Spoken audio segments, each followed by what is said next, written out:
he'll go over, and that'll lead to Cena and Rock at WrestleMania 29. We don't need to see that for again. the WWE title. We don't need to see that again. So, like I said, rumors. Yeah, no. We'll see. We'll see when it happens. Either way, could be interesting. Well, okay, Ryback winning the title, not interesting. Hopefully, the match doesn't actually happen because I don't want to see a guy who's fresh off of knee surgery in a TLC match with Ryback. Yeah, I know. That just seems like a bad idea. That just seems like a hey, let's fuck up our Royal Rumble main event.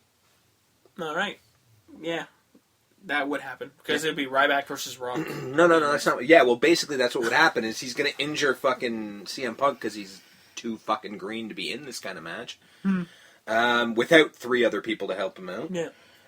Yeah, he's gonna fucking hurt Punk again unless Punk literally does everything himself. Yeah. So I don't think this is a smart move on WWE's part, but frankly, I say that every week and they don't listen to me. So there you go. So whatever. apparently they're not listening. Nope. All right, so there you go. Match number 7, Daniel Bryan and Damien Sandow. I guess as a callback to the first match with Kane and Rhodes. Yeah, well, they mentioned it later, actually. Yeah, no, good match. Daniel Bryan and Sandow. Yep. You know, good match. good match. Solid. Bryan wins. Mm-hmm. They even did the little Kane and Daniel Bryan gift exchange. Which, it was funny. Kane got him a slammy, and Bryan got him a little puppy, very adorable puppy. Yes. And Kane just like, I'm starving. Yes, which... call me stupid, but that was kind of funny. And then Bryan just like, no, animals are friends, not food. And then he walks away. And Kane chases him. It's like, can we talk about this?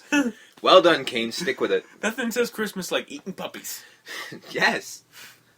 Again, I don't think you know the idea of Christmas, WWE. You don't fucking hit Santa with a car. Kill Santa. And have 8-year-olds fucking on Christmas trees. And you don't eat people puppies. Eat puppies. Like, what kind of weird, twisted Christmas spirit does Vince McMahon have? It's the kind of people that would fucking have an old woman give birth to a hand. Touche. Anyway. Yeah. Moving on from the puppy eating and the child molesting and the Santa killing. 12 PG programming, people. 12 Days of Christmas, 12-man tag team match. Pointless. International airstrike. G.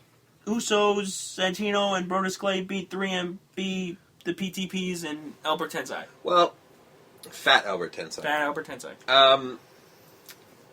Surprise, surprise, the good guys won. I mean, the second I saw the match, I'm like, oh, I wonder who's going over in this match. Man, this is the 8th match on the card. Which, I mean, you know, most of the matches were about 4 minutes long, but still 8 Still matches. Impressive nonetheless. So, anyways, that happened. Yeah. And then, the Ziggler thing happened like we called back. Yes. The Kane thing happened like we called back. Santa update number 3. Ooh. This is where things get interesting. Yes, it gets very... Because the heart monitor, the monitor... Good Lord. It goes beep, beep, and then it starts playing jingle bells. Because apparently, Santa, even though he's been around longer than that song, once he heard that song, he loved it so much that his heart starts beating in rhythm to that song. And his boots start clicking because apparently there's no place like home. Well, there's no place like Raw. Apparently. See? So Santa's... He's hulking up. He's hulking up. He's standing up. He's standing up. He's clausing up. So we have the main event of the evening. Yes. The Miracle on 34th Street fight, which I think is one of the best street fight names ever. Yes. I never thought of it. No. Once I heard Miracle on 34th Street fight, and I went, that makes absolute sense. How come nobody's ever done this before? It's the year 2012, and nobody's ever said that before. My God. What world? It's like last week when I heard Fat Albert. Yeah. And it never occurred to me to call him that. How can that not? Like, this is just, it was brilliant, but... Anyways, the match. Was fucking hilarious. It was funny. It was great. There was presents estrewed. Yeah. And they would open up presents, and there'd be weapons inside. Cena got a TV monitor, a chair, bowling ball. Bowling ball. You haven't seen that spot in a while. No, we have not. The funny thing is, before the match even started, when Ricardo was trying to introduce Del God, he's bawling his eyes out. He's like, hey, Alberto Del Rio. I like that. That was good. He's sad that they almost killed Santa Claus. Santa's almost dead, So, but it's okay. His heart's jingle belling it up, so he's fine. Del Rio pulls out some weapons, like a teddy bear and a pie. And that the whole time he's getting pissed off at Rodrigo. Because he's giving him these shitty fucking presents while John Cena's getting a chair and a TV monitor and a bowling ball. Although I'd much rather a teddy bear and a pie than... Although I did love the spot when he just got angry and threw the teddy bear at Cena, expecting something to happen. And Cena's just like, what did you think was going to happen?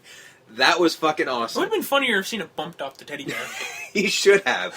If it wasn't TV, you know he would have. Oh, yeah. You know he would have. So the match happened. It wasn't really a heel versus face. It wasn't a match. It was comedy. Yeah. This whole thing was just Raw's Christmas episode. Yeah. That's all this was. Exactly. There was nothing No going on. storylines were advanced, except for maybe the CM Punk thing.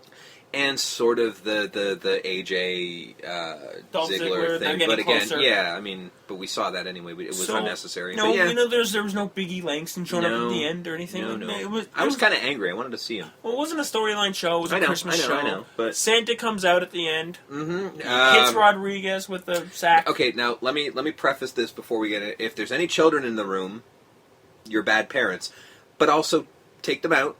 Because of what we're about to say. Earmuffs, something. All right. So Santa comes out, and he hits Rodrigo with the sack. With a sack. And then, as King eloquently put it, hits Rodrigo with a sack and hits Del Rio with a sock. Yes. By pointing to his crotch and pulling out a sock, putting it on his hand, and giving him the mandible claw. I.e. McFoley. And then, of course, giving the bang bang later on. Gonna Which go out I don't on a limb. believe was not McFoley. I don't No, think it was. Was it? Yeah, it was. It was McFoley. Okay, because it kind of looked like him, but he had white beard. Was it like tied or? Yeah, it was a fake beard. Okay, that was McFoley, dude. Okay, because they didn't even call it. They didn't call it. You know what? Which I'm surprised. Yeah, I know. Usually that's the kind of thing they do, but at the same time. They're trying to believe that Santa is real. You can't, Christ, look at how many fucking kids are in the audience. You have kids look at on, Santa. you don't want him to, pull off his stuff. You cannot do that. It was McFoley. The internet has basically come out and been like, yes, that was McFoley. But, I mean, it had to be. Who the fuck, do you honestly think, Mick Foley, of all people, would let them do it, but do you honestly think that WWE would do that? Yeah. Have somebody else do the Socko and Mandible Claw? Yeah, that's true. Never gonna happen. So that would be screwed up. That was Mick Foley. I was trying to figure it out. So... It happened. Raw happened. Yeah, like we said, the whole Santa thing was a bit ridiculous to stretch out 3 hours. Oh, very much, yes. But, But it basically gave us... To be fair, it was Christmas Eve compared to Impact, which was Thursday. Yeah. So that's why Impact only did the one segment where these guys did a whole Christmas episode, because Christmas is the next day. So. Yeah, they kind of had to, and it just sort of... we as wrestling fans want a little more from our show, but at the same time, we are all smart enough to know... In the same way that, you don't give a shit about the shows before the pay-per-view, this was a Go Christmas show. Yeah.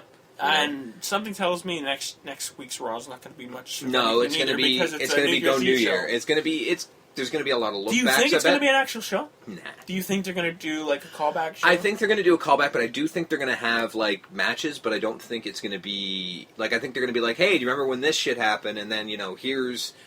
Fat Albert Tensai versus fucking Santino. Okay. You know what I mean? I think it's going to be that kind of show. So, yeah. Expect us to be lackadaisical next week as well. Okay. So, we got NXT.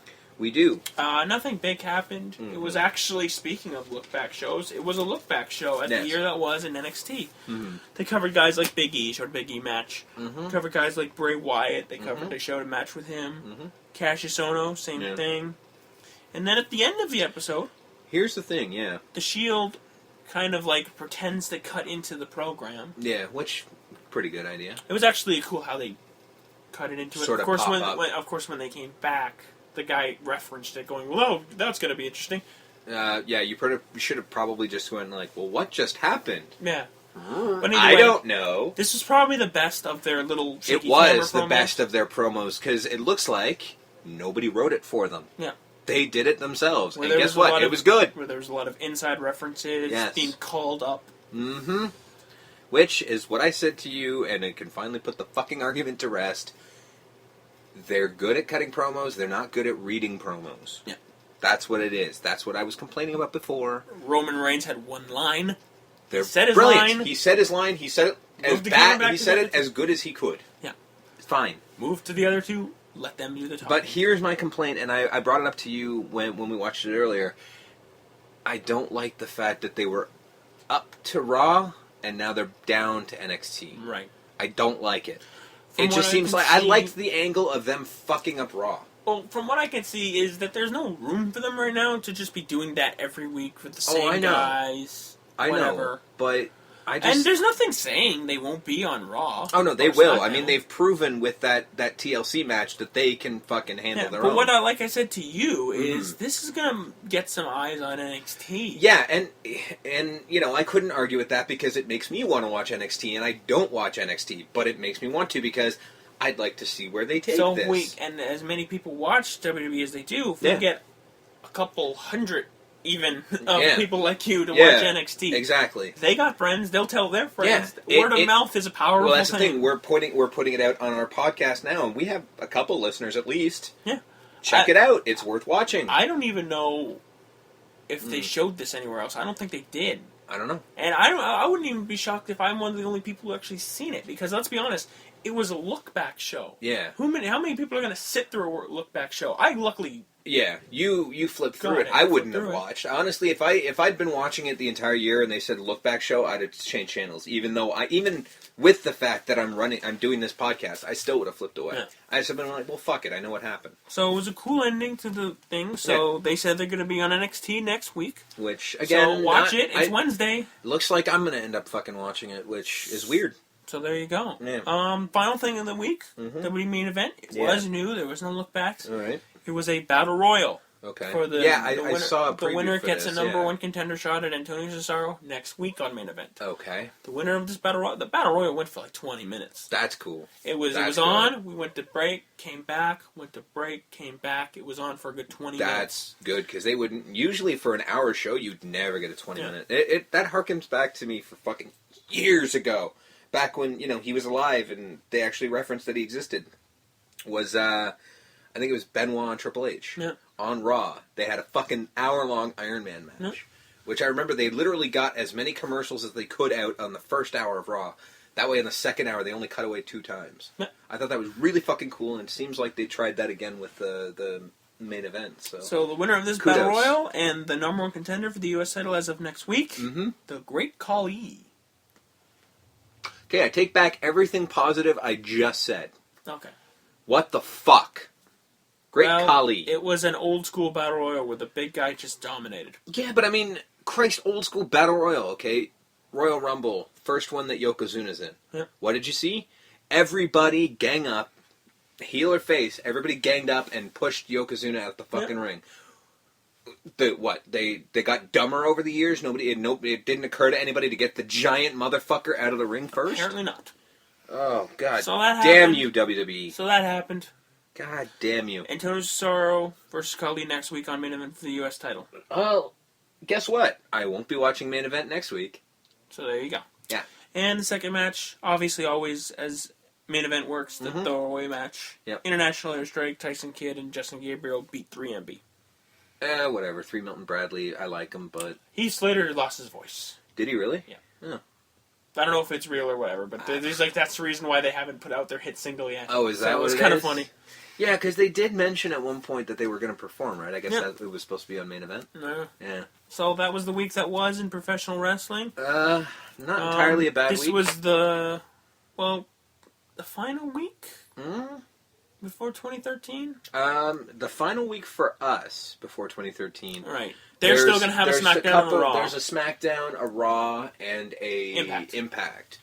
So, literally, we will be looking back at last year when we do our show. Okay. How fucked up is that? So, see that we've only been on the air technically for 3 months. We can't do a best of or worst of. Fuck, I didn't want to do this next week. Shit. Could have done a best of and just, put clips. No.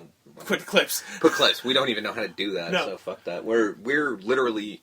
The description of this show is very accurate. 2 assholes talking about wrestling, because frankly, that's all we can do. Yeah. We are not technically savvy. So, I think right now we should just be like, best wrestler of the year, CM Punk. Oh, yeah. Well, that was it. Cool. That was fun. That was our look back. Hey! Yay! It'll be better next year. Yeah, runner-up, Jeff Hardy, sort of. Because we like him. Yeah, just because I'm a fan. Not that he did anything all that spectacular this year. I just like his It's not really a look back. Anyways. No. Neither here nor there. No. You do your pimping stuff, because that's all you. Fine. Not that you're actually going to do any of these things, but send me an email. like I said, I don't care what the fuck you send me, but if you do send it, I swear I will read it on the air, even if you tell me I like to fuck goats on the weekend. Actually, especially if you tell me I like to